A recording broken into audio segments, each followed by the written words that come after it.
Before the emergence of the State of Israel in 1948, there was a large number of Jews living in the Arab world, something like 800,000. And there were Jews in Lebanon, in Syria, in Egypt, and Iraq. The Jewish community in Iraq was the most ancient, going back to 2.5 millennia ago. It was the most prosperous, the most successful, and the best integrated into local society.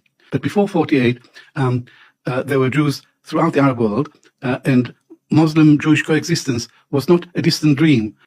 It was everyday reality. The Jews and Arabs lived side by side until the arrival of Zionism. My family and I, we were Arab Jews. We spoke Arabic at home. We didn't speak any other language. Our culture was Arab culture. Our food was the most delicious, spicy Middle Eastern food. It wasn't European food. So in every sense of the word, we were Arab Jews. We Arab Jews had much more in common, linguistically and culturally, with non-Jews around us. We had much more in common with them than we had with Jews in Eastern Europe. In March 1950, the Iraqi parliament passed a law which said any Jew who wants to leave the country is free to do so. They have a year to register to leave on a one-way visa. And not many Jews registered to leave. And in the next year, 5 bombs exploded in Jewish premises in Baghdad, and that created a panic, and that helped to precipitate the exodus to Israel.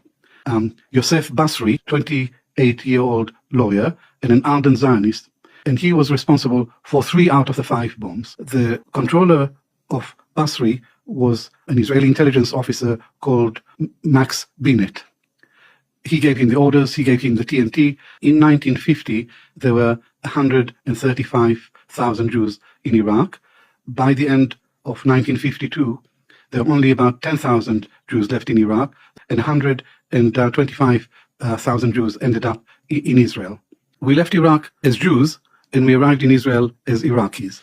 But the problem is that Israel claims to be the state of the Jews. Israel claims to speak on behalf of all Jews everywhere. Zionism is an Ashkenazi thing. It's nothing to do with